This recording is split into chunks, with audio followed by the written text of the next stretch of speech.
Assalamualaikum warahmatullahi wabarakatuh. Perkenalkan, nama saya Uhed Suhaiti SPD, calon guru penggerak Angkatan 7 SMP Negeri 4 Risi, Kabupaten Indramayu. Pada kegiatan kali ini, saya akan menampilkan aksi nyata modul 1.4 budaya positif, yaitu pengimbasan budaya positif di sekolah. Perkenalkan, Bapak Yaya Salya SPD MMPD sebagai fasilitator dan Ibu Ayuliasi SPD MSI sebagai pengajar praktik.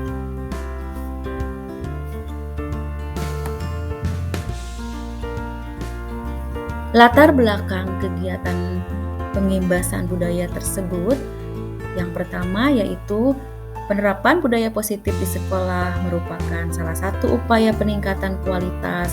Penerapan budaya positif ini tidak bisa dilakukan tanpa dukungan dari semua unsur sekolah. Dengan menerapkan budaya positif ini, diharapkan dapat mewujudkan visi sekolah dan membentuk karakter siswa yang merujuk pada profil pelajar Pancasila. Adapun tujuan kegiatan pengimbasan Modul 1.4 budaya positif, yang pertama menumbuhkan budaya positif, yang kedua menetapkan keyakinan kelas sebagai salah satu cara dalam menumbuhkan budaya positif. Yang ketiga, penguatan karakter murid melalui budaya positif. Tolok ukur dari kegiatan ini, yang pertama disiplin, bersemangat belajar, saling menghormati dan menghargai, sekolah kelas aman, nyaman, dan menyenangkan, bertanggung jawab pada hasil kesepakatan. Lini masa tindakan pada kegiatan pengimbasan budaya positif ini, yang pertama mengadakan musyawarah untuk mengadakan keyakinan kelas dan menetapkan, yaitu di kelas 7B. Yang selanjutnya adalah penerapan keyakinan kelas di kelas 7B sejumlah anak 34, dan yang ketiga adalah sosialisasi kegiatan modul 1.4 disiplin positif di sekolah. Baiklah, untuk pemaparan yang pertama yaitu tentang penyusunan keyakinan kelas yang dilakukan di kelas 7B. Selamat menyaksikan. Assalamualaikum warahmatullahi wabarakatuh.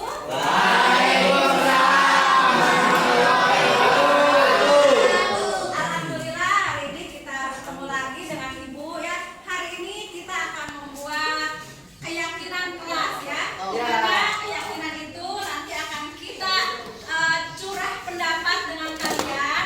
Setiap kelompok nanti akan memberikan masukan-masukan yang akan kita buat menjadi keyakinan kelas ya. Di mana keyakinan kelas itu nanti akan kita sepakati bersama ya. Karena di sini kita akan mewujudkan yang disebut dengan budaya positif. Budaya positif ini diharapkan nanti ketika kita laksanakan bersama-sama timbul dari diri masing-masing ya.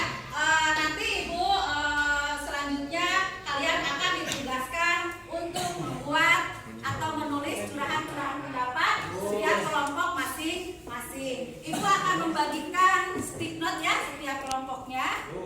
Membagikan ya ini ke kelompok 1. Terima kasih, Bu. Ya. Ini kelompok selanjutnya. Ya, ini nanti kita isi ya.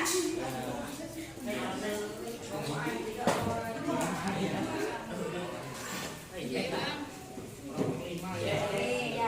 Pink, Bu. Kita mau pink, Bu. Boleh. Kalau yang kuning Ini, Bu. Pink, Bu. Pink. ya, terima kasih. Nanti kalian akan menulis berkelompok curahan-curahan pendapat kalian untuk menyusun dari budaya positif ini, yaitu keyakinan kelas. Nanti kita akan membuat yang dinamakan dengan kelas impian ya. Kalian nanti akan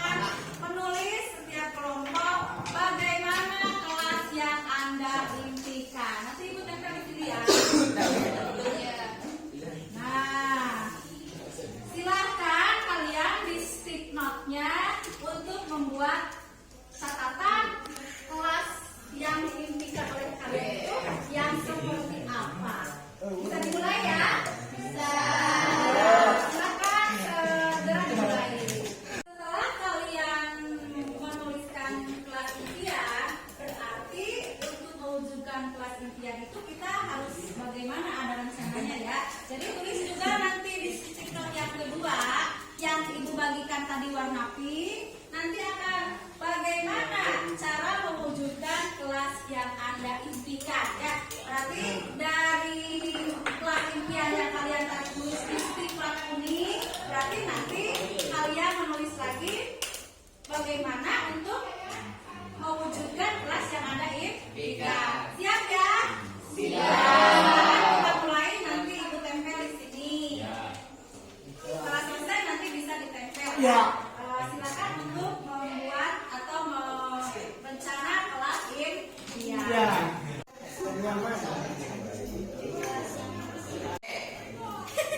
Nah, tadi kalian stick note-nya sudah ditulis. Nah, bagaimana kalau kita setiap kelompok akan memajang stick note-nya ke depan ya. Nanti sesuai per kelompok berarti di baris ke sini ya. Satu kelompok berarti satu baris ya.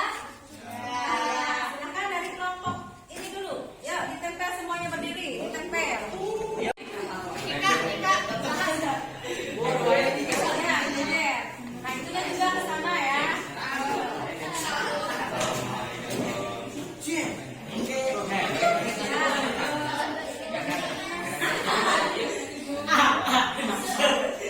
Lanjut kelompok 2, silakan kelompok 2 tempel. Ya, silakan. Sudah ada lagi ya. Silakan.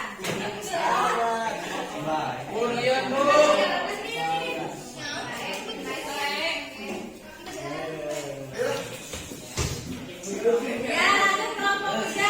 Ayo, kelompok 3, silakan. Silakan kelompok 3.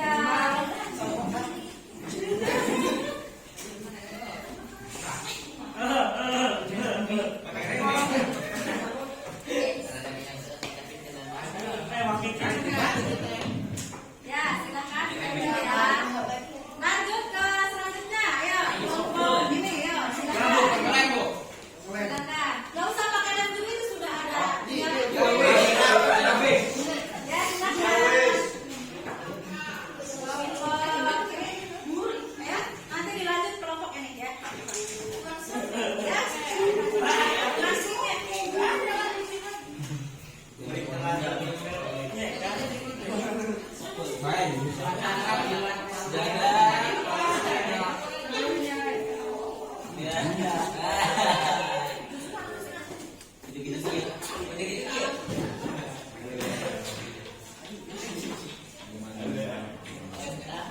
Ya.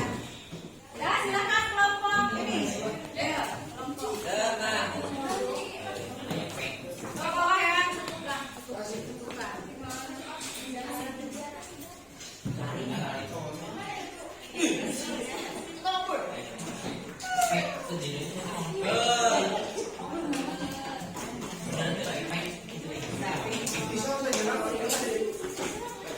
Silakan lanjut ya.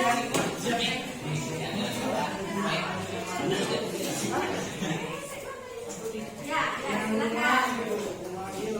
Ini nanti silakan.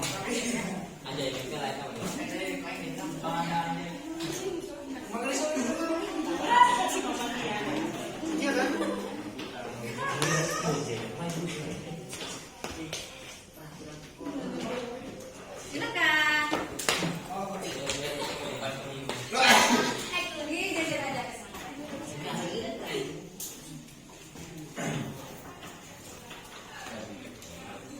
Ya, tadi kalian melalui stick note setiap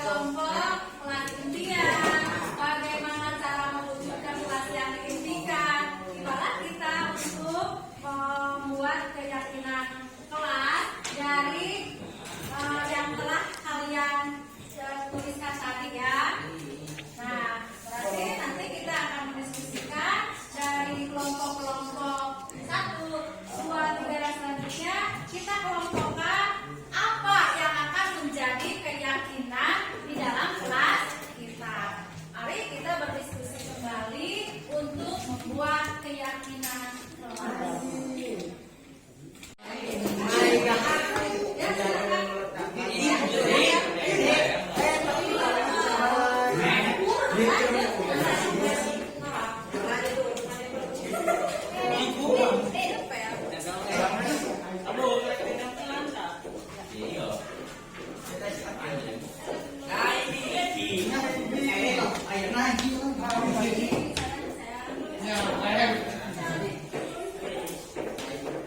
Ya, silakan.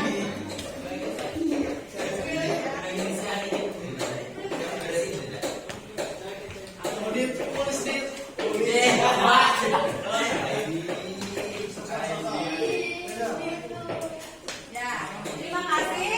Kita sudah mendapatkan ini setelah berdiskusi mendapatkan 1, 2, 3, 4, 5, 6, 7 keyakinan kelas yang akan kita yakini bersama dan akan kita sepakati bersama dengan penandatanganan di sini. Semuanya menandatangan ke depan dengan menyiapkan polpek. Silakan segera ke depan. Dari kelompok ini dulu, sok langsung nanti tanda tangan dulu. Ayo, silakan. Kesepakatan yang harus di ini. Ya. Ya, silakan. Ya, silakan. Langsung berdiri ya.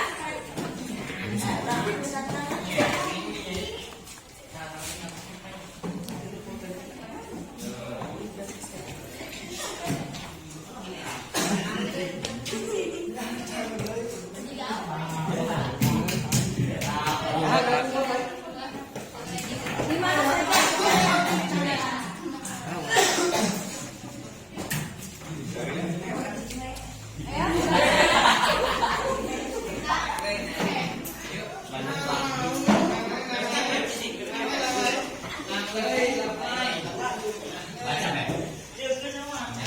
Silakan kembali setelahnya mendatang untuk kembali yang belum silakan segera untuk menyemangatkan keyakinan kelas.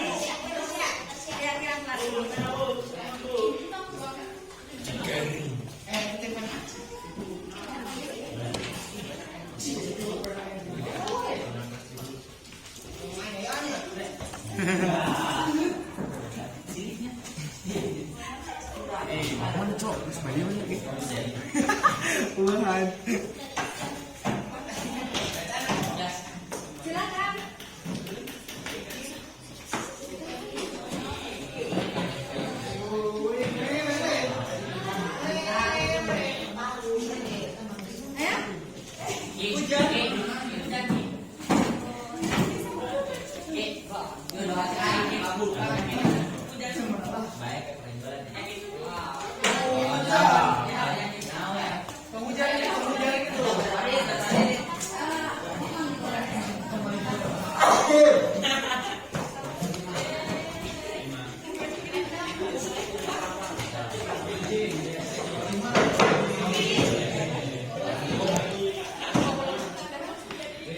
Assalamualaikum warahmatullahi wabarakatuh. Saya di sini akan membacakan hasil keyakinan kelas yang telah kita susun bersama-sama. Bekerja sama menjaga kebersihan kelas, menjaga dan meletakkan barang sesuai tempatnya, saling peduli, menghargai dan membantu sesama teman lainnya. Kami sepakat menjaga properti kelas, mengerjakan tugas tepat waktu dan aktif di kelas, menjadi murid yang baik, ramah, dan bermain bersama-sama, melakukan hal positif bersama.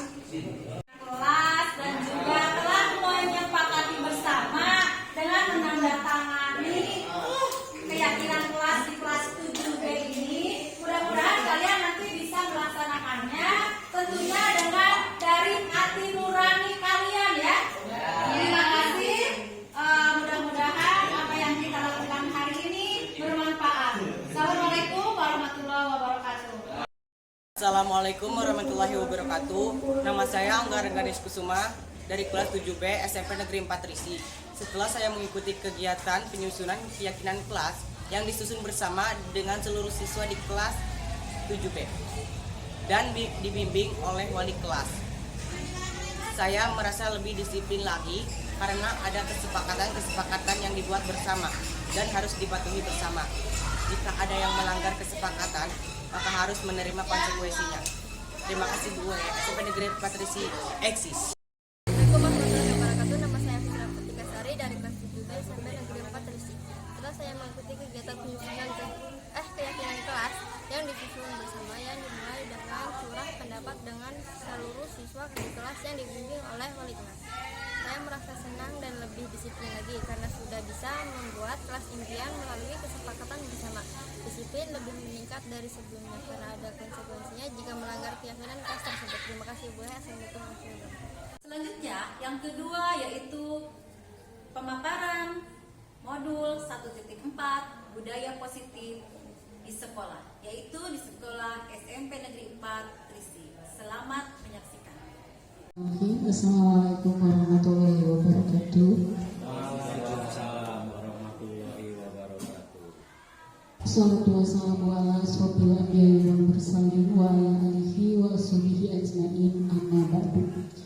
Pertama-tama marilah kita panjatkan puji syukur kehadirat Allah Subhanahu wa taala yang mana atas limpahkan rahmat dan karunia-Nya kita semua dapat berkumpul dalam acara yang akan kita selenggarakan hari ini ya. Salawat serta salam semoga senantiasa terlimpah curahkan kepada junjungan Allah, junjungan kita semua, Habibana wa Nabiyana Muhammad sallallahu alaihi wasallam, kepada keluarganya, kepada sahabat-sahabatnya, dan semoga sampai kepada kita semua selaku umatnya. Amin ya rabbal alamin.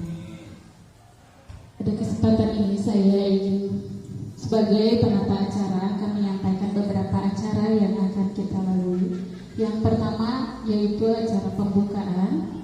Selanjutnya yang kedua acara pembukaan, sambutan dari kepala sekolah. Yang ketiga acara pokok atau materi pokok yang akan disampaikan oleh Ibu Uher Suhaiti SPD. Dan yang keempat acara penutupan. Untuk mempersingkat waktu, mari kita sama-sama buka acara ini dengan mengucapkan basmalah. Ke acara yang kedua, yakni sambutan dari Bapak Kepala Sekolah kepada Bapak Kepala Sekolah, disilakan.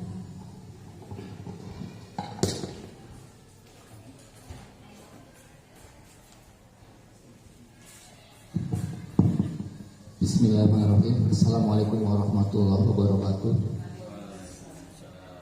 Bapak Ibu yang saya hormati, izinkan saya pada hari ini untuk sedikit menyampaikan rasa bangga bahwa kita sudah memasuki era baru, sama era digital, dan kita juga tentu ada tahu bersama kurikulum pun beranjak berubah, dan ini sebuah fenomena yang merupakan progres daripada kehidupan dunia gitu kan, yang mana ketika terjadi perubahan kurikulum pun harus berubah. Kita sudah memasuki kurikulum baru yaitu kurikulum merdeka, di mana dalam kurikulum merdeka ini pemerintah melalui Kemendikbudristek sudah menerapkan beberapa program untuk implementasinya tidak sekaligus tapi bertahap. Olah juga dibebaskan untuk memilih apakah sudah siap untuk implementasi kurikulum mereka atau belum. Jadi tiap tahun mungkin akan selalu bergerak dan bergerak. Juga Bapak Ibu guru juga demikian. Ada program yang namanya program guru penggerak, ada program sekolah penggerak, ada pengajar praktik dan sebagainya. Dan alhamdulillah di sekolah kita ada satu orang guru yang lolos dalam seleksi calon guru penggerak yang saat ini sedang menjalani pendidikan dan latihan yang pelaksanaannya kita sudah kekinian ya melalui secara digital atau online, dan juga ada tatap mukanya gitu melalui lawakan gitu ya. Tahapan-tahapan pelatihan sudah dilalui dan hari ini mungkin sudah masuk bulan ketiga itu ya. yang mana materinya sudah sampai pada poin 1.4, dan hari ini ada satu agenda yang harus dilaksanakan, yang mana tugas guru penggerak itu adalah untuk bukan hanya diri yang tergerak, tapi bisa menggerakkan lingkungan sekitarnya, bisa menggerakkan rekan-rekan guru lainnya untuk bersama-sama melakukan perubahan sedikit demi sedikit agar mencapai tujuan pendidikan nasional kita. Nah, pada hari ini ada sedikit pengimbasan dalam rangka untuk bersama-sama Bapak Ibu guru juga harus mengetahui dan harus belajar bagaimana sih guru itu dalam kurikulum merdeka gitu.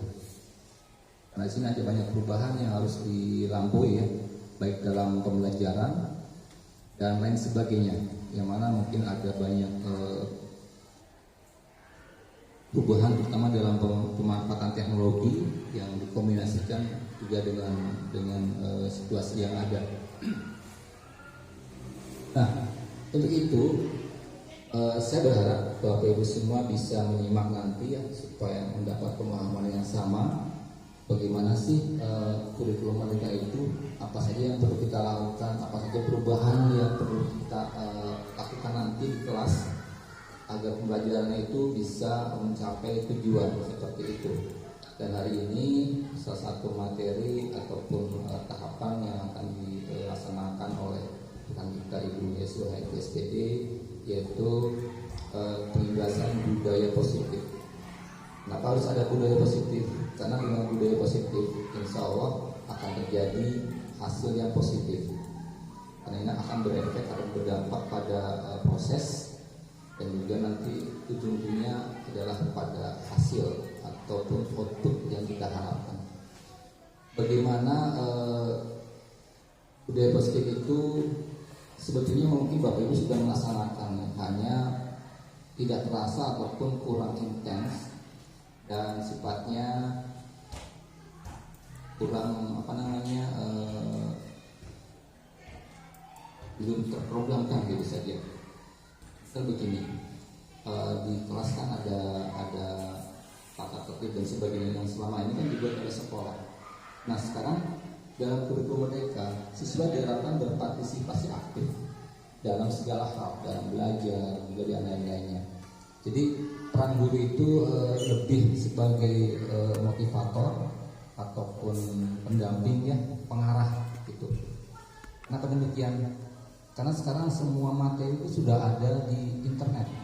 Jadi mungkin ketika kita bertanya kepada siswa ya, nah bagaimana menurut kalian materi, misalnya contoh ya, materi IPA yang diajarkan oleh guru IPA kalian dengan yang ada dari internet. Nah, mungkin beragam kan? Wah, bagusan di internet Pak, lebih kan? Nah, gitu. Jadi guru hanya sebagai pengarah gitu kan, atau pendamping atau motivator, bukan lagi sebagai transfer ilmu gitu. Makanya dalam kurikulum merdeka sudah tidak dibolehkan anak mencatat di papan tulis, menyalin materi dari buku dicari gitu, itu sudah tidak boleh. Jadi harus dimodifikasi sedemikian rupa dengan adanya teknologi yang canggih. Namanya nanti ada topik lain, yaitu pada pembelajaran berdiferensiasi ya dulu ya. Nanti materi berikutnya itu kita akan lebih jauh bersama. Dan di era 4.0 mungkin metode pembelajaran juga berbeda, dan pendekatannya pun berbeda. Tidak hanya pedagogi ya, tapi mungkin ada lagi pendekatan lain yang kekinian yang sesuai dengan eranya gitu. Baiklah Bapak Ibu, saya tidak akan panjang lebar. Intinya bahwa saya ingin Bapak Ibu mensupport kegiatan ini, menyimak dengan seksama supaya Bapak Ibu juga mendapat pemahaman yang sama seperti yang didapatkan oleh rekan kita. Karena Ibu juga sedang belajar ya. Hanya ada kewajiban untuk mengimbaskan kepada rekan-rekan yang lainnya, artinya menggerakkan seperti itu. Karena guru penggerak, guru yang bisa menggerakkan tidak hanya dirinya tapi juga orang lain yang ada di sekitar beliau. Itu saja, kurang lebihnya mohon maaf. Dan saya akhiri, wassalamualaikum warahmatullahi wabarakatuh.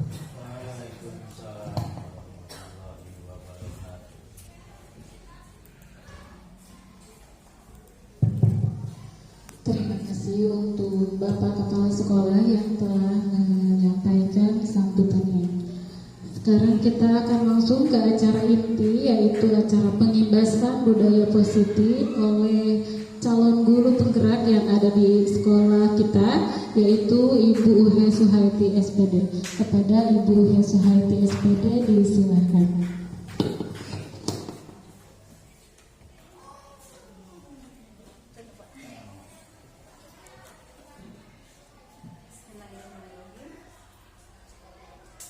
Bismillahirrahmanirrahim.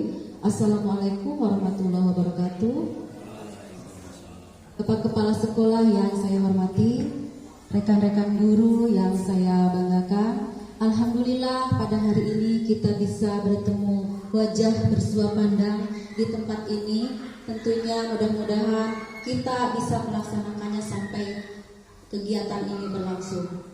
Baiklah, sebelum kegiatan pengimbasan budaya positif diimbaskan, saya akan memperkenalkan diri dulu.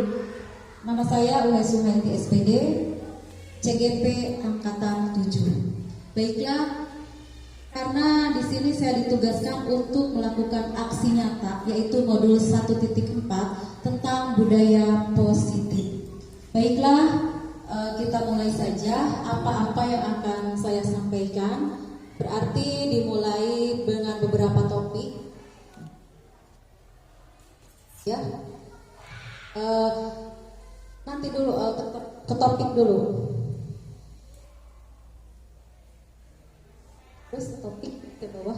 Nah, topik yang akan dibahas pada kegiatan hari ini pengimbasan budaya positif. Yang pertama adalah perubahan paradigma belajar. Yang kedua yaitu tentang disiplin positif. Yang ketiga adalah motivasi perilaku manusia. Dan yang keempat adalah kebutuhan dasar manusia.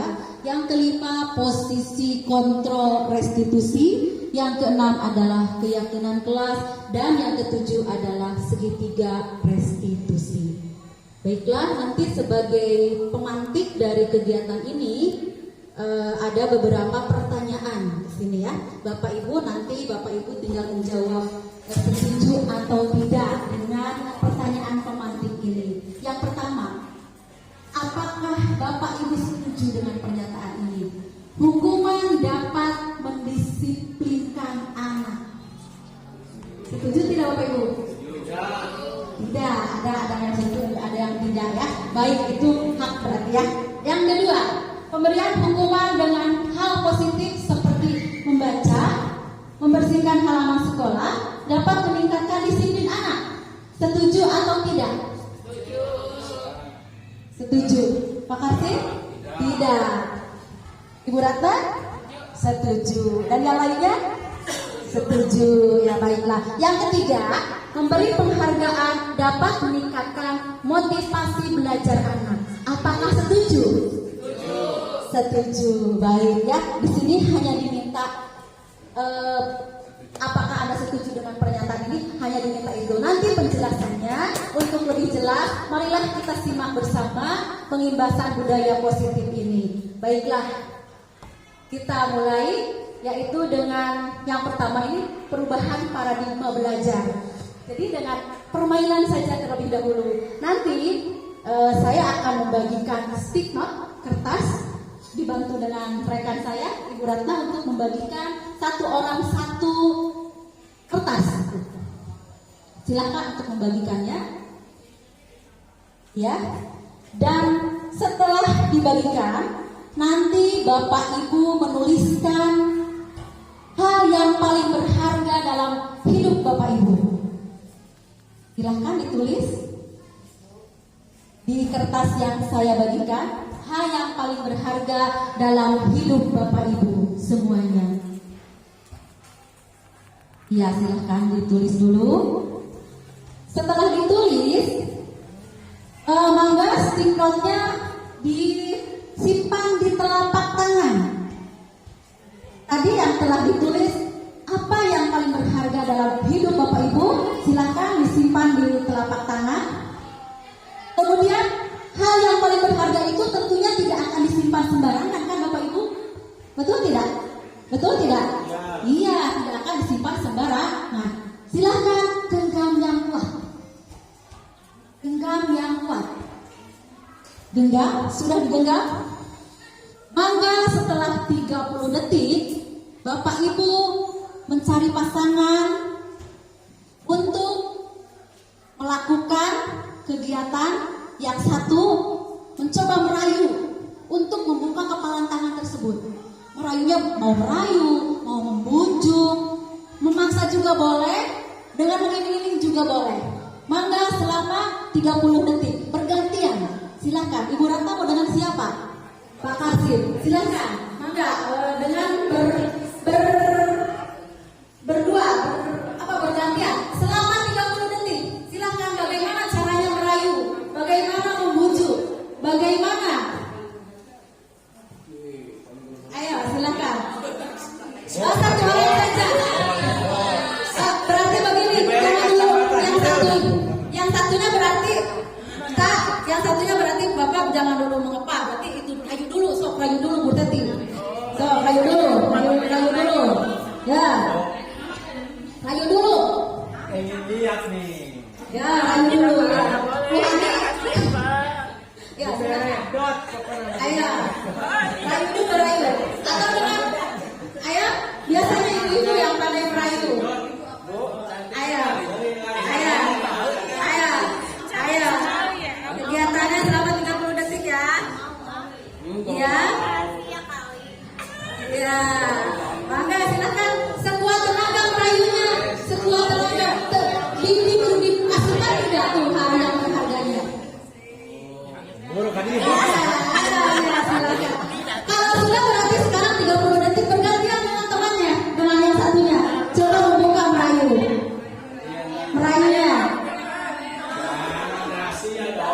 Iya, silakan. Ya, bagaimana bisa gitu aja Mas sedikit. Asal diberi bensin satu. Iya, dengan berbagai macam rayuan ya, dengan berbagai macam rayuan, dengan Dikasih juga, ayo Pak. atau mungkin dengan yang memaksa ya. Iya. Terima kasih ya. Iya, terima kasih. Sudah melaksanakan ini ya. Nah, dari kegiatan tadi bisa diambil filosofinya ya. Berarti betapa sulit tidak ketika orang itu tidak membuka. Ada yang berhasil membuka? Tidak ada. Tidak ada yang berhasil membuka. Iya. Nah, kita kembali nih ke perubahan paradigma teori kontrol atau industri kontrol ya. Berarti sekuat genggaman digenggam itu ya, berarti harta yang yang paling berharga dalam hidup kita. Sekuat dirajuk, dibujuk, dipaksa apapun, berarti yang berhak untuk ya atau tidak membuka berarti siapa? Orang lain atau diri sendiri? Iya, berarti kontrolnya ada pada diri sendiri. Ketika kita tidak boleh ini, ya tidak dibuka dengan rayuan apapun. Tetapi kita dalam hatinya, tidak dirayu pun saya sudah membuka diri. Bisa ya. Jadi teori kontrol itu pada dasarnya ada pada diri kita sendiri. Nah, kita kaitkan dengan kegiatan kita sebagai pendidik, ada yang disebut dengan teori kontrol yang pertama. Ilusi guru mengontrol murid. Yang pertama, guru tidak dapat memaksa murid untuk melakukan hal yang kita inginkan. Bapak Ibu pernah tidak memaksa murid untuk mengikuti aturan kita? Ya, berarti guru tidak dapat memaksa murid untuk melakukan hal yang kita inginkan. Jika memang dia tidak mau, otomatis dalam pembelajaran pun sulit diterimanya karena hatinya belum membuka, gitu ya. Ilusi yang kedua, kritik dan membuat orang merasa bersalah dapat melemahkan karakter. Yang ketiga, ilusi bahwa semua kegiatan positif efektif bermanfaat. Dan yang ketiga, ilusi bahwa orang dewasa memiliki hak untuk memaksa. Dari masa sekuat apapun juga tadi, ada yang memaksa tidak tadi? Ada, tapi Bapak hasilnya bagaimana? Tidak dibuka. Tidak dibuka, kecuali dirinya sendiri yang mau buka. Ya, berarti kita terkait nanti dengan budaya positif akan terjawab bagaimana ketika kontrol dirinya tidak membuka, ya sulit untuk melakukan apapun. Ya, lanjut berarti. Nah, kita kaitkan yang kedua dengan budaya positif. Budaya positif di sini seperti tadi Bapak Kepala Sekolah uraikan, sebenarnya kita sudah melaksanakannya. Bahkan setiap pagi di sekolah kita sudah melaksanakan apa itu budaya positif dengan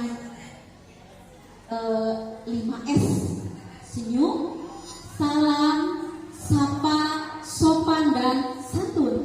Itu sudah dilaksanakan di kita. Nah, di sini menurut Diane Dosen dalam bukunya Restituting School Discipline tahun 2001, disiplin berasal dari kata Latin disciplina yang artinya belajar. Untuk menjadi seorang murid, pengikut, seorang harus paham betul alasan mengapa mereka mengikuti satu aliran atau ajaran tertentu, sehingga motivasi yang terbangun adalah motivasi intrinsik, bukan ekstrinsik, yaitu intrinsik tadi dari dalam diri sendiri, seperti yang tadi kita ilustrasikan. Nah, kalau dirinya sendiri tidak membuka, berarti akan sulit untuk melakukan perubahan.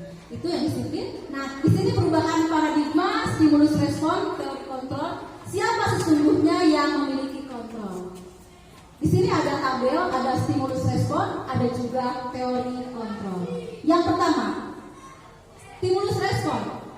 Kita mencoba mengubah agar orang berpandangan sama dengan kita. Bisa tidak? Orang itu berpandangannya sama dengan kita. Termasuk kita juga terhadap murid-murid kita. Sulit sekali kan Bapak Ibu untuk mengubah semua harus lurus sama kita, harus sama dengan kita.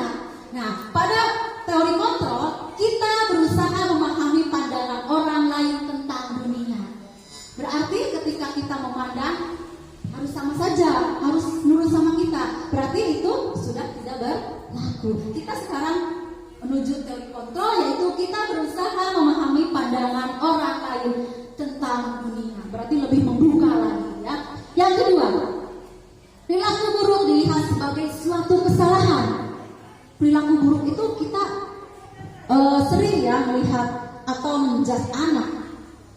Padahal mungkin itu memang di mata kita perilaku buruk itu suatu kesalahan. Maksud perilaku buruk di sini, anak mungkin ada yang terlambat masuk, tetapi dengan keterlambatan mereka kita harus mencari tahu dulu kenapa dia sampai terlambat di sekolah. Nah, jadi untuk teori kontrol, nah ini di sini semua perilaku memiliki tujuan. Mereka lakukan itu memiliki tujuannya ya atau alasannya. Tuh. Yang selanjutnya, orang lain bisa mengontrol saya. Untuk teori kontrol, hanya Anda yang dapat mengontrol diri Anda sendiri. Tidak bisa yang lain mengubah kita. Berarti hanya kita sendiri yang bisa mengubahnya, yang bisa mengontrolnya. Selanjutnya, saya bisa mencintai orang lain. Di sini Anda tidak bisa mengontrol orang lain. Saya bisa mencintai orang lain, stimulus respon, tapi Anda tidak bisa mengontrol orang lain. Selanjutnya, di sini ada pada saat bujukan gagal. Nah, dalam teori kontrol berarti kolaborasi dan konsensus menciptakan pilihan-pilihan baru ya. Selanjutnya, model berpikir menang kalah. Tadi kan Bapak Ibu dengan genggaman berpikiran menang kalah ya.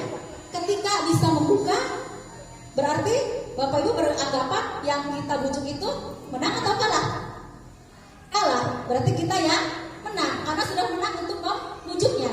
Nah, pada kegiatan teori kontrol,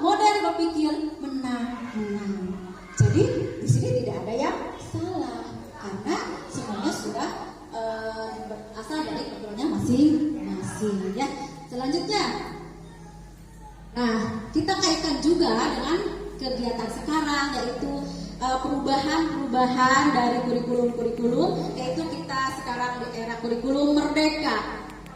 Kurikulum merdeka itu tidak terlepas dari kegiatan-kegiatan, di antaranya di sini kita berfokus pada Ki Hajar Dewantara. Apa itu merdeka menurut Ki Hajar Dewantara?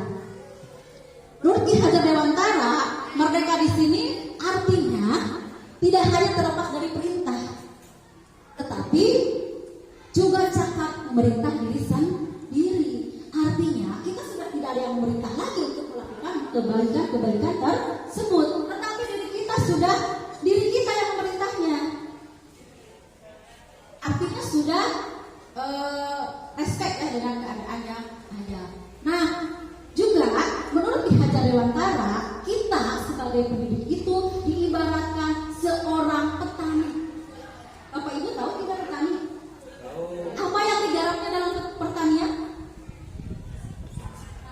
Ada tanah, ada padi, ya. Nah, kita pun karena diibaratkan dengan seorang petani, berarti murid-murid kita adalah apanya? Sebagai bibitnya. Nah, sebagus apapun bibitnya, seunggul apapun bibitnya, jika kita seorang petani dalam mengolahnya kurang baik, bagaimana Bapak Ibu bibit itu akan tumbuh subur atau tidak? Subur tidak? Tidak.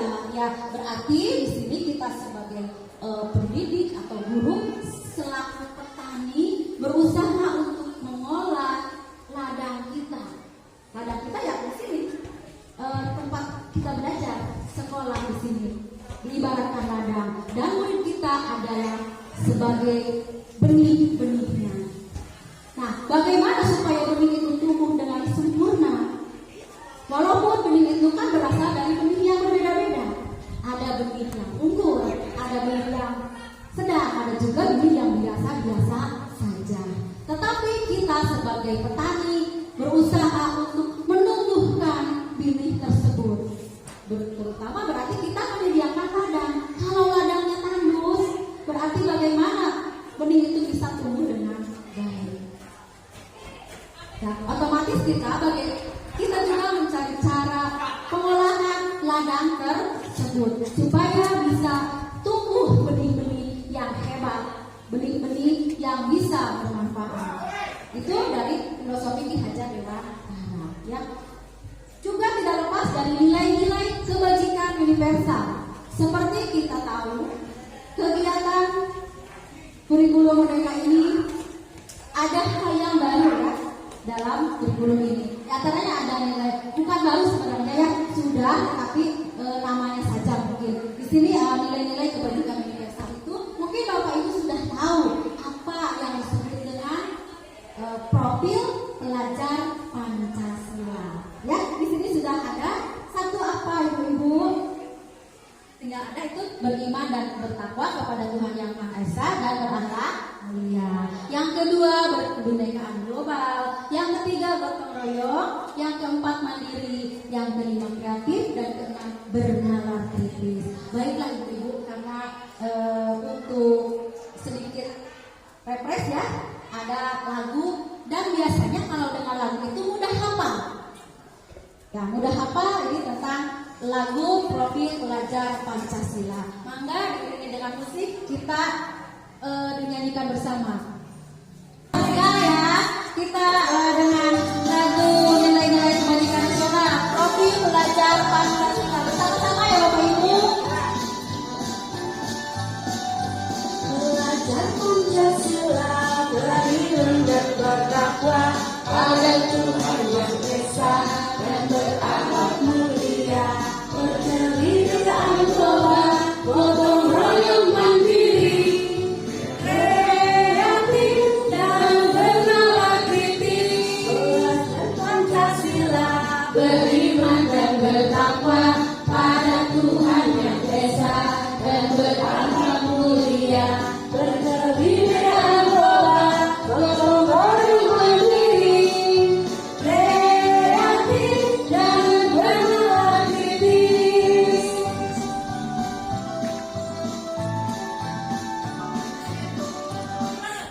Ya, terima kasih. Silakan Bapak Ibu untuk kembali ya. Ya, supaya kita semangat ya, supaya kita semangat. Nah, ini ya. Jadi kita juga ini nilai-nilai kebajikan universal itu tadi ada 6 itu profil pelajar Pancasila yang selalu kita terapkan dalam setiap kegiatan. Modul ajar, ya, dari kegiatan ekstrakurikuler, proyek penguatan paradigma Pancasila juga ada ya. Kegiatan tadi profil belajar Pancasila. Jadi nanti kita terapkan juga pada murid-murid kita nyanyian profil pelajar Pancasila ya, supaya lebih menyebar ya. Lanjut sekarang motivasi perilaku manusia, hukuman dan penghargaan serta restitusi. Nah, nanti akan terjawab apa pertanyaan yang tadi itu ya, dari hukuman apakah boleh atau tidak ya, akan terjawab pada kegiatan ini. Menurut Diane Brosen dalam bukunya Restituting School Scholarship ada 3 macam motivasi. Ya Bapak Ibu, motivasi yang ada pada perilaku manusia. Nah, pada kegiatan-kegiatan kita di sekolah berarti kita juga sering mendapatkan kasus-kasus dengan murid-murid kita. Nah, berarti kita juga tidak memungkiri mereka itu ada 3 dari kegiatan atau 3 dari motivasi tersebut. Yang pertama yaitu menghindari ketidaknyamanan atau hukuman. Yang kedua, untuk mendapatkan imbalan atau penghargaan dari orang lain.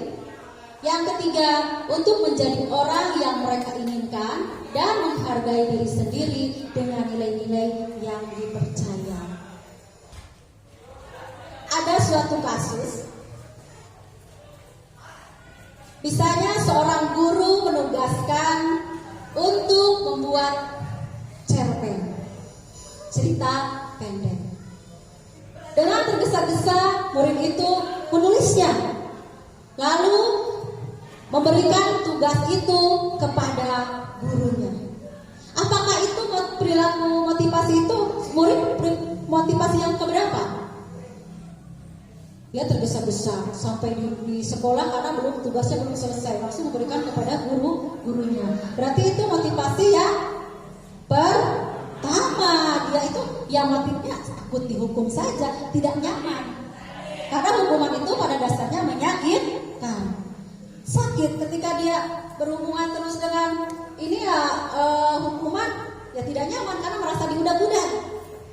Ya karena hatinya tidak legowo gitu. Jadi ketika anak itu ada seorang guru menugaskan untuk membuat cerpen dan dia tergesa-gesa membuatnya juga di sekolah, langsung menyetorkan kepada gurunya, ya berarti itu siswa ada pada posisi yang pertama. Perilakunya adalah takut hukuman. Yang kedua, sama, ibu gurunya juga menugaskan dia untuk menulis sebuah cerpen. Dia cerpennya dibagus-bagus, dikerjakan di rumah dengan harapan nanti ibu guru yang menugaskannya akan memberikan hadiah. Karena biasanya ibu guru tersebut kalau ada yang bagus selalu memberikan hadiah. Berarti itu ada di posisi yang kedua. Dia selalu mengharapkan imbalan atau penghargaan dari orang lain. Berarti itu masih pada posisi ekstrinsik, bukan dari hati dia. Tapi dalam kasus yang ketiga, dia mengerjakan cerpen di rumah dengan cara dia sendiri, dengan harapan dia hanya mencurahkan saja isi hatinya, tidak ada motivasi yang lain, tetapi dia ingin membuat karya yang lebih baik. Itu berarti ada pada posisi perilaku yang ketiga. Jadi dia tidak berharap yang lain, dia ada pada diri sendiri, yang mengontrolnya adalah diri sendirinya. Ada juga tadi berkaitan dengan hukuman. Hukuman adalah bersifat tidak terencana atau tiba-tiba. Hukuman itu bersifat satu arah tanpa melalui kesepakatan, pengarahan. Hukuman juga bisa berupa fisik dan psikis. Nah, Bapak Ibu, mari kita supaya komunikatif ya. Bapak Ibu, ada kasusnya. Ada salah satu murid terlambat masuk ya. Nah, kita selaku guru menugaskan pada murid tersebut untuk menulis satu buku penuh dengan kata-kata saya tidak akan mengulangi lagi kegiatan terlambat. Apakah itu termasuk hukuman? Ya, berarti tadi kan disebutkan bahwa hukuman itu bersifat tidak terencana secara tiba. Ya, yang kedua ada kasus lagi. Ada dua siswa, dia sedang asik bermain di ruangan kelas. Yang satu mencoret-coret meja. Yang keduanya melaporkan, Bu Guru, si Jack mencoret-coret meja. Lalu Ibu Guru datang. Jack segera menghadapinya. Ya Bu, saya mencoret-coret meja. Nah, kalau begitu sesuai dengan konsekuensinya, jaga harus menghapus semua tulisan yang ada pada meja tersebut. Ada bedanya tidak Bapak Ibu yang satu dan yang dua? Yang ada ya, ada perbedaannya. Yang ke satu berarti itu merupakan hukuman. Yang kedua adalah restitusi. Ya, karena di sini hukuman itu sangat berefek untuk masa depan murid-murid kita. Ya, bagi kita mungkin tidak seberapa ya, tapi perasaan coba kita bayangkan ketika waktu kita berada di SMP misalnya ya. Ada yang menyebut kita ketika tidak bisa menjawab suatu pertanyaan, kamu bodoh sekali. Apa yang terjadi? Rasanya ketika disebut seperti itu. Bahkan sampai sekarang juga mungkin akan berefek, akan terasa ketika kita mengatakan seperti itu. Nah, ini konsekuensi ya tadi. Konsekuensi itu sudah terencana atau sudah disepakati, sudah dibahas dan disetujui oleh murid dan guru. Sudah mengetahui sebelumnya konsekuensi akan diterima bila ada pelanggaran. Nanti antara penghargaan, konsekuensi dan lainnya akan lebih dijelaskan pada kegiatan segitiga restitusi setelah ini ya. Ada juga penghargaan di sini menurut Alfikon ya. Penghargaan atau hukuman adalah cara-cara mengontrol perilaku seseorang yang menghancurkan potensi untuk pembelajaran sesungguhnya. Maksud di sini penghargaan ketika kita selalu mengiming-imingi kepada murid. Karena misalnya contohnya saya saja ya. Anak-anak ketika mau kegiatan literasi susah sekali mau kumpul. Nah, karena ingin baik menurut saya ya, anak-anak silakan yang datang duluan ke lapangan akan ibu beri permen. Ya, kemungkinan akan menurut dia ya pada si pemberi iming-iming tersebut, nurut karena akan diberi permen. Ya, besoknya, iya saya ingin pertama. Nah, ketika saya tidak hadir di tempat, guru itu tidak hadir, guru yang tadi mengiming-imingi. Ada guru lain penggantinya, misalnya guru piket. Tidak tahu kan, ibu itu memberikan iming-iming untuk memberikan permen. Nah, otomatis yang sudah ada di sana, bagaimana perasaannya? kecewa. Dan ketika berganti lagi dengan guru seperti itu, ketika harus mengiming-iming, boleh dalam jangka pendek akan bagus efeknya kepada murid. Tetapi jika dalam jangka panjang terus-terusan, pegel kita juga ya. Dan karena iming-iming ini tidak dari hati, ini hanya mengharapkan imbalan saja. Nah, lanjut. Nah, ini juga ada pengaruh penghargaan tadi ya yang saya jelaskan tadi, yaitu pengaruh jangka pendek ya tadi. Ulangi Bu ke atas. Nah, jangka pendek ini pengaruh penghargaan, pengaruh jangka pendek dan jangka panjang. Tadi seperti tadi, ketika jangka pendek itu memang bagus, tetapi ketika dilakukan terus-menerus juga akan membosankan. Yang kedua, penghargaan tidak efektif. Yang ketiga, penghargaan merusak hubungan. Nah, di sini merusak hubungan, bagaimana yang merusak hubungan itu? Nah, ketika salah seorang diberikan hadiah terus-terusan, bagaimana rasa yang di sebelahnya? Sakit tidak? Nah, merasakan tidak? Sakit ya? Duh, yang lain aja lu yang dapat permen. Kapan saya ya? Padahal menurut saya yang pertama mah memotivasi ya, memotivasi untuk itu, tetapi sebenarnya itu motivasi yang kurang baik, akan merusak hubungan. Jadinya jadi jealous ya kalau bahasa kerennya.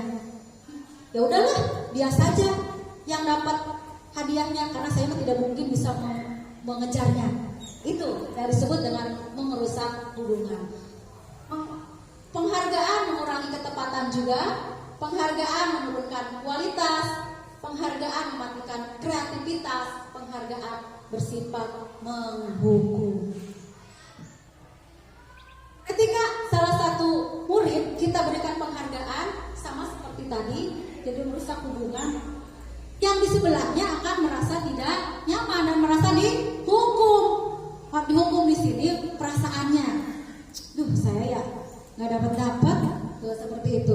Dan yang kedelapan adalah motivasi diri dalam diri sendiri atau motivasi intrinsik. Ya, ini restitusi tadi, proses menciptakan kondisi bagi murid memperbaiki kesalahan sehingga mereka bisa kembali pada kelompok mereka dengan karakter yang lebih baik. Nanti akan ada tayangan sebuah kegiatan restitusi. Videonya, ini restitusi juga ada ciri-cirinya, tapi baiklah ciri-ciri restitusi tersebut akan lebih tampak ketika kita dalam menonton tayangan segitiga restitusi ya. Nah, ini kegiatannya. Nah, ini juga ada yang disebut dengan keyakinan kelas. Keyakinan kelas yaitu nilai-nilai kebajikan universal yang disepakati secara tersirat dan tersurat lepas dari latar belakang suku, negara, bahasa, dan agama. Nanti saling mengkait ya, akan saya jelaskan tentang keyakinan kelas. Keyakinan kelas itu berarti berkaitan tadi dengan disiplin positif, dengan hukuman. Tadi kan ada murid di kesiangan, kita tugaskan untuk menulis satu buku dengan harapan murid tersebut dapat menyadari kesalahannya. Tetapi apa yang terjadi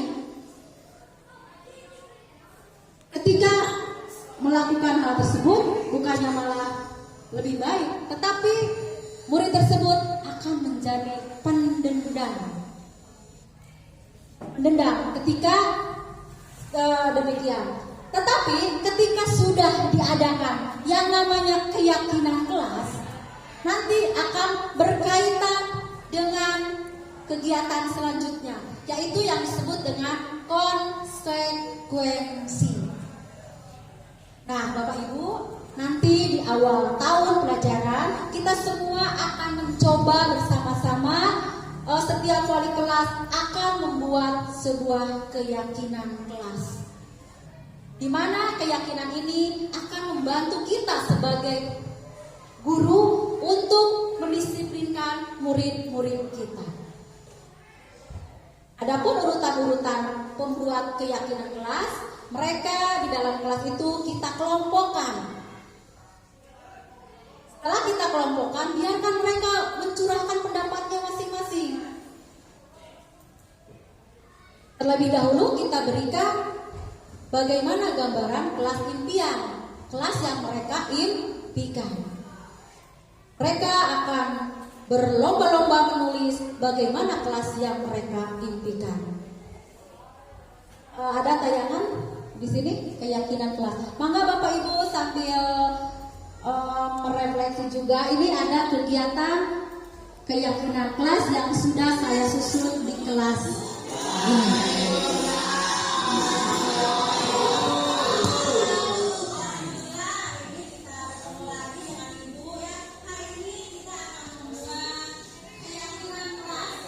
Ya, tadi sudah ya menonton sedikit tayangan bagaimana proses penyusunan keyakinan kelas. Nah, Bapak Ibu, yang menarik dari proses penyusunan kelas ini, nanti mangga dipraktekkan di wali kelasnya masing-masing. Dibuat, nanti ini bisa untuk mengisi PMM, bagian disiplin positif. Berarti langkah-langkahnya seperti yang tadi di dalam video tersebut. Yang pertama, kita kelompokkan, murid-murid kita dikelompokkan. Boleh setelah itu dibagi 4 orang, kelompoknya terdiri dari 4 orang. Terus setelah itu kita membagikan kertas dan juga memimpin untuk bagaimana kelas yang mereka impikan. Nah, berarti yang diimpikan itu berarti kelas yang baik ya. Mungkin dari segi kebersihannya, dari segi ketertibannya. Nah, kalau berarti kita kaitkan dengan profil pelajar Pancasila tadi, ada keagamaannya, disiplin, bernalar kritis, ada nanti akan bertemu dengan yang namanya kesepakatan dia. Berarti yang pertama itu anak untuk menyusun yang namanya kelas impian terlebih dahulu. Semua menulis seperti yang telah saya lakukan, menulis kelas impiannya, kelas tersibu, kelas pokoknya beragam nanti ya, karena tidak bisa, karena kita tidak bisa memaksa mereka. Yang mereka impikan itu kelasnya seperti apa, karena mereka juga yang akan melaksanakannya. Setelah menyusun kelas impian, berarti stikernya itu ditempel. Setelah ditempelkan, kita berarti akan yang kedua itu mengelompokkan beberapa dari curahan-curahan mereka. Dikelompokkan lagi curahan mereka itu, setiap kelompok itu membuat lagi, dipindahkan oleh kita. Nah, ke dalam kelompok mana misalnya ada tidak buang sampah sembarangan. Nah, kita ganti kata-katanya dengan kata-kata yang lebih baik lagi. Misalnya dengan tidak membuang sampah sembarangan, tidak boleh buang sampah sembarangan. Berarti kita hilangkan kata tidaknya. Berarti dengan cara kalimat yang berbeda tetapi bukan negatif ya. Tidak boleh membuang sampah sembarangan. Berarti di keyakinan kelas itu kita buatnya adalah dengan buanglah sampah pada tempatnya, begitu ya. Terus nanti juga akan bertemu karena pada dasarnya murid-murid itu akan berbeda ya, tetapi tujuannya menuju yang sama. Nah, berarti setelah dikelompokkan, ini ada yang disiplin, ada yang kreatif, ada juga tentang keagamaannya. Minimal kita menyusun keyakinan kelas itu 6 saja minimal, jangan terlalu banyak, karena kalau terlalu banyak murid akan bagaimana coba? Akan susah mengingatnya. Akan susah mengingat keyakinan apa yang akan mereka nanti ketika tidak dilaksanakan, berarti konsekuensinya seperti apa? Kalau terlalu banyak nanti murid akan susah untuk mengingatnya. Setelah mengelompokkan, berarti kita buat keyakinan kelas. Tentunya melalui kesepakatan yang telah disepakati oleh anggota kelasnya dan juga wali kelas. Di akhir setelah mengelompokkan, kita mendapatkan keyakinan kelas, berarti disepakati bersama. Keyakinan disepakati dengan cara menandatangani kesepakatan tersebut, ditanda tangan. Nah, berarti kalau sudah ditanda tangan, mereka semua sudah harus mengikuti apa yang disepakati tersebut. Yang disebut jadilah yang disebut dengan keyakinan kelas. Jadi apabila di kelas misalnya tidak membuang sampah sembarangan. Nah, ketika membuang sampah sembarangan berarti kita tinggal mengambil tindakan terlebih dahulu yang namanya dengan segitiga restitusi. Nanti segitiga restitusi. Apa sih segitiga restitusi? Ini nanti sebelum ini karena segitiga restitusi ini menurut Dayan. Nah, yang tadi buku yang atas. Kegiatan segitiga restitusi itu diantaranya adalah untuk menstabilkan ya. Ada beberapa tahapan yang dilakukan ketika kita melakukan segitiga restitusi. Ada 3 tahapan. Yang pertama, kita menstabilkan anak terlebih dahulu.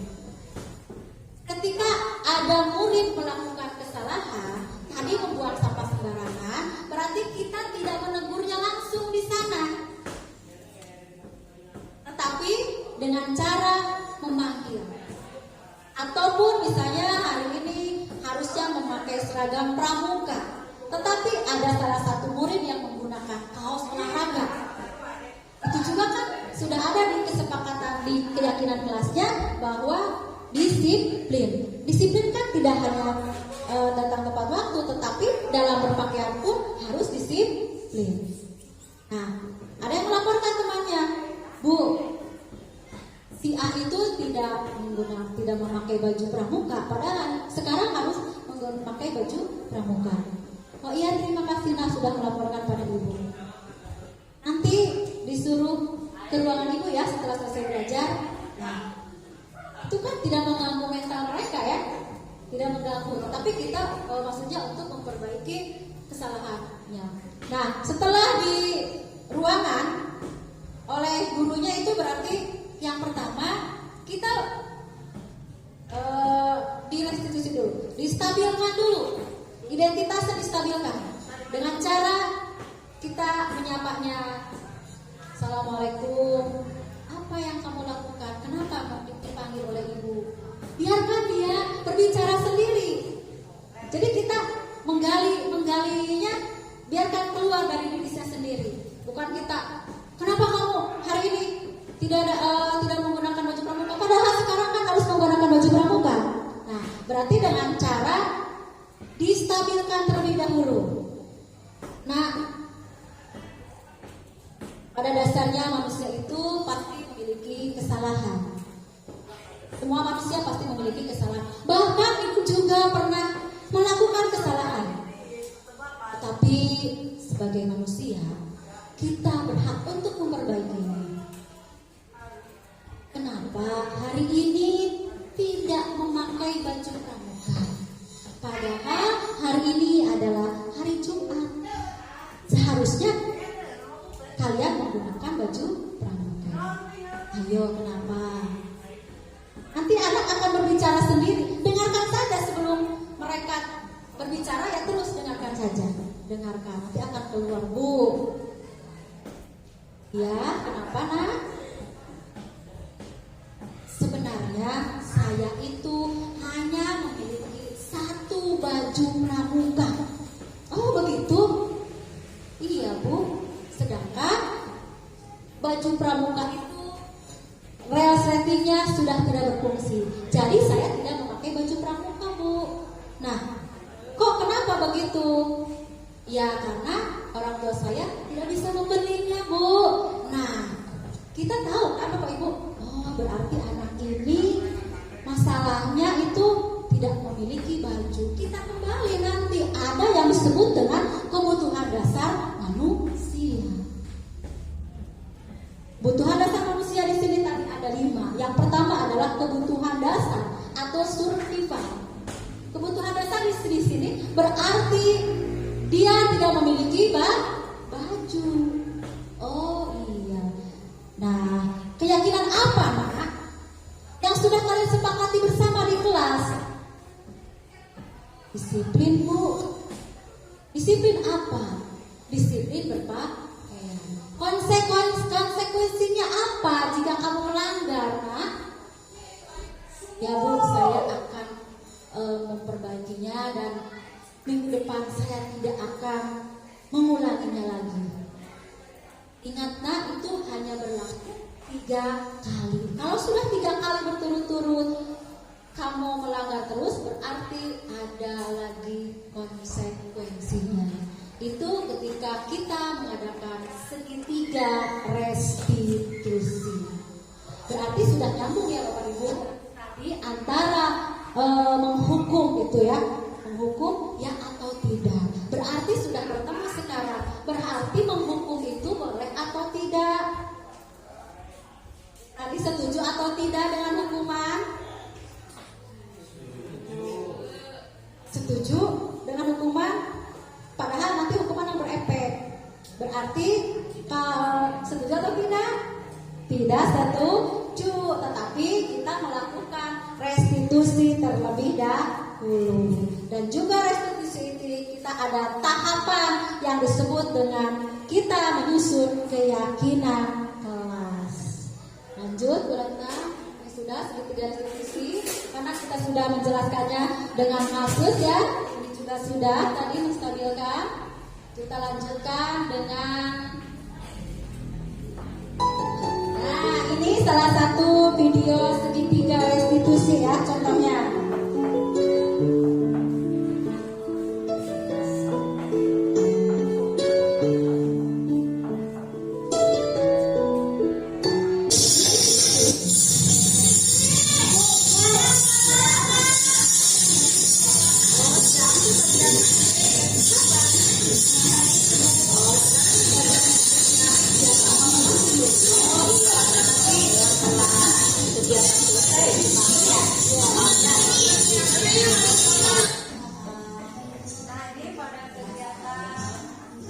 Menstabilkan identitas, siswa dibawa untuk bercerita ya, untuk bercerita dengan kita.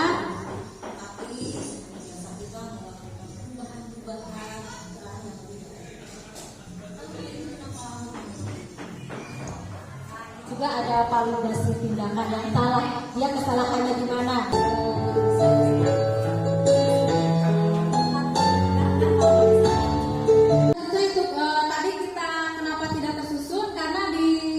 Dengan kasus ya, dengan kasus-kasus maksudnya supaya lebih memahaminya. Jadi kebutuhan dasar ini menurut William Glasser itu ada 5 ya. Bertahan hidup, kasih sayang, kebebasan, kesenangan, dan penguasaan. Bahkan ketika kita dilihat kita contoh dengan kasus, pernah di kita ada kasus anak yang parut makanan, ya pernah. Kita bisa masukkan ke dalam kebutuhan dasar. Ada yang melaporkan di kelas itu ada yang berebut makanan. Ketika dipanggil, nak sini berkumpul dengan ibu. Kenapa kamu berebut makanan? Minta misalnya. Bu, saya di rumah belum makan. Saya lapar. Nah, berarti itu termasuk pada kebutuhan hidup atau survival. Yang kedua masih tentang makanan. Kenapa kamu berebut makanan? Tidak apa-apa, Bu. Saya senang ketika yang direbut makanan oleh saya itu teriak-teriak. Berarti itu tentang kasih sayang. Yang selanjutnya adalah kebebasan. Bu, saya itu setiap pagi bosan sama ibu saya diberi makannya nasi goreng terus. Padahal saya ingin yang lain. Nah, berarti pada kebutuhan dasar manusianya anak itu ingin kebebasan. Yang selanjutnya, kenapa kamu merebut makanan dan sambil mengejar-ngejar? Tidak apa-apa, Bu. saya hanya ingin menurut saja pada saya. Berarti anak itu termasuk kepada penguasaan atau power. Selanjutnya dilanjutkan terus. Nah, posisi kontrol ya. Kita pada posisi kontrol menurut Daeng Dosen kita juga ada 5 di sini ya. Ada penghukum, pembuat rasa bersalah, teman, pemantau, dan juga manajer.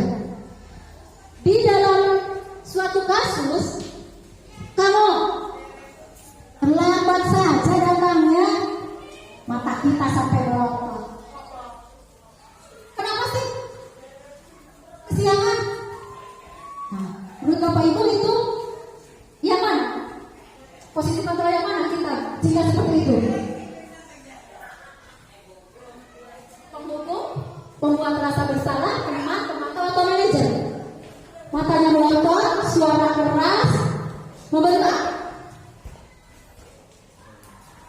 Kemana? Betul. Yang ke-1 yaitu penghukum. Yang kedua, pembuat rasa bersalah. Karena padahal ibu tuh sudah capek membuat slide. Tapi kenapa sih nak kamu tidak memperhatikan ibu? Kamu malah asik ngobrol dengan teman yang lainnya. Cobalah, Ratna. Besok-besok hargai ibu lah sedikit. Nah, itu yang suaranya lemah lembut, nyelekit, tapi anak itu serasa nyelekit pokoknya namanya ketika bapak ibu guru menyebutkan seperti itu tuh. Padahal ibu tuh sudah berusaha membuat slide yang bagus, tapi kenapa tidak dilaksanakan? Kamunya belajarnya tidak memperhatikan ibu. Itu berarti ke bagian kedua, pembuat rasa bersalah. Anak itu, ya gimana ya? Berarti saya tuh tidak berharga di mata ibu itu. Ya, berarti kurang bagus juga efeknya terhadap anak ya. Yang ketiga, anak-anak mohon kerjasamanya ya dengan ibu. Ini ada tugas kalian di kelas baik-baik saja ya. Jangan keluar. Anak-anak nurut. Itu berarti kita posisi yang mana? Teman. Jadi memposisikan kita sebagai teman sebayanya. Itu juga ada efeknya. Kenapa? Ketika tidak dengan kita yang menugaskan, ya tidak akan mampu. Ya. Selanjutnya pemantau. Ekspresi datar. Sekarang ada apa? Peraturannya apa? Sekarang kan ada Senin. Harusnya menggunakan seragam, harusnya menggunakan ini itu. Ya tapi datang saja, kata-katanya datang. Berarti pada posisi ini kita sebagai posisi pemantau saja. Ya, bahkan tidak lebih itu. Yang ketiga adalah manajer. Nah sini, kenapa kamu di sekolah itu hanya memain-mainkan pulpen saja, tidak serius pada ibu? Padahal sekarang pelajaran ibu sedang teks deskripsi. Ayo sini dari ibu. Ibu, saya itu sebenarnya ketika belajar menulis itu tidak kelihatan. Oh, begitu anak ya. Nah, jadi dalam posisi kontrol ini kita memilih yang mana kalau begitu? Mau penghukum, pembuat rasa bersalah, teman, atau pemantau, atau manajer? Kita harus yang mana? Yang lebih menstabilkan kondisi mereka. Dia itu merasa nantinya berefek ke disiplin positif dari diri sendiri. Kalau penghukum dan dia takutnya itu hanya takut hukuman saja, tidak dari diri sendiri. Apalagi yang teman, pembuat rasa bersalah, pemantau. Nah, kalau manajer itu berarti kita seolah-olah kenapa kamu melakukan itu? Alasannya dia sendiri berbicara dan solusinya juga dia yang menentukan sendiri. Nah, diharapkan dengan kita posisi sebagai manajer, murid tersebut akan melakukan budaya positif yang bersifat intrinsik. Ya, berarti kita pada posisi manajer. Ya. Langsung ke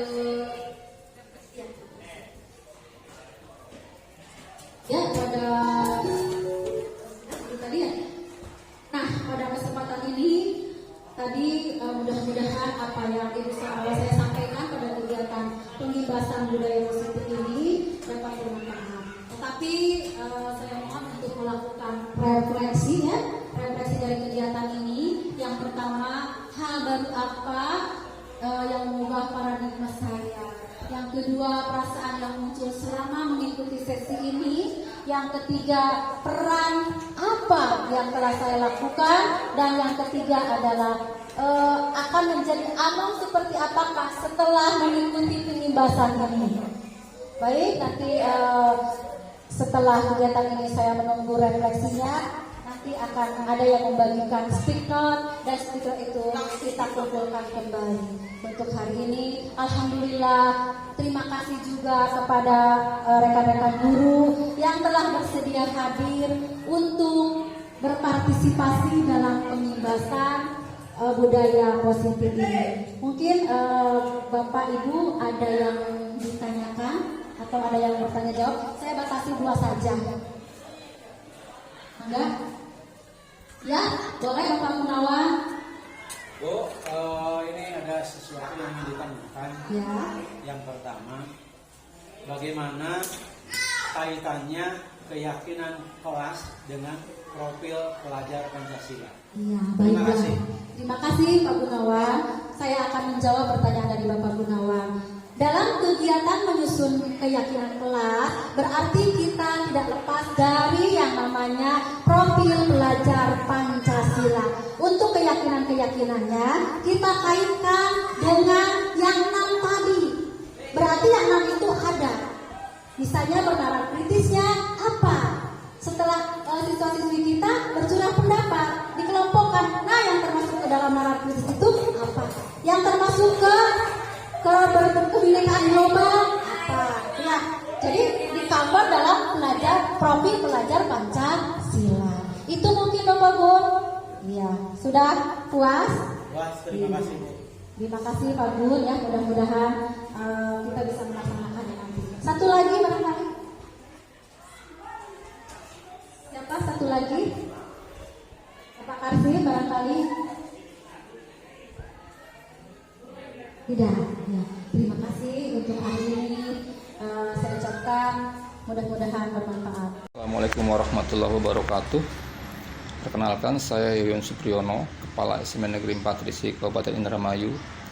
Baru saja di sekolah kami diadakan kegiatan pengimbasan, yaitu salah satu aksi nyata program diklat calon guru penggerak. Seperti kita tahu bahwa di era kurikulum merdeka, pemerintah melalui Kemendikbudristek meluncurkan program guru penggerak. Namun sayangnya program guru penggerak ini tidak bisa diikuti oleh semua guru. Hanya guru-guru yang mendaftar dan lolos seleksi yang dilaksanakan secara ketat akan bisa menjadi guru penggerak. Nah, saat ini alhamdulillah di sekolah kami ada seorang guru yang lolos seleksi tersebut, yaitu Ibu Suhaiti, yang sekarang sedang mengikuti diklat CGP selama 6 bulan. Sebagai salah satu tahapan ada kegiatan pengimbasan. Kegiatan ini saya pribadi sangat setuju. Kenapa demikian? Karena tidak semua guru bisa mengikuti diklat calon guru penggerak, hanya CGP yang bisa mengikuti.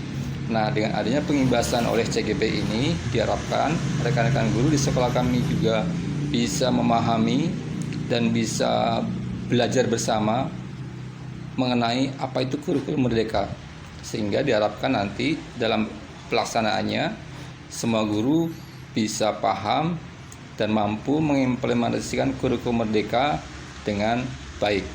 Itu harapan kami. Terima kasih. Wassalamualaikum warahmatullahi wabarakatuh. Bismillahirrahmanirrahim. Assalamualaikum warahmatullahi wabarakatuh. Lupa perkenalkan, saya Mutahara SPD sebagai rekan dari Ibu Uhe Suhaiti SPD. Nah, baiklah, saya di sini akan menyampaikan refleksi dari adanya pengimbasan budaya positif di SMP Negeri 4 Trisi ini. Nah, yang saya dapatkan dari pengimbasan tadi yaitu saya menjadi tercerahkan tentang bagaimana keyakinan kelas, restitusi, dan juga bisa mendapatkan pemahaman bagaimana cara mengatasi kesalahan-kesalahan pada anak agar mereka bisa menjadi lebih baik lagi, dan juga kita juga bisa tercerahkan, yaitu bagaimana cara mengatasi kesalahan-kesalahan mereka, yaitu dengan memanajerialnya agar mereka tidak merasa sakit hati ataupun yang lainnya. Baiklah, mungkin itu saja yang dapat saya sampaikan. Kurang lebihnya saya mohon maaf. Assalamualaikum warahmatullahi wabarakatuh.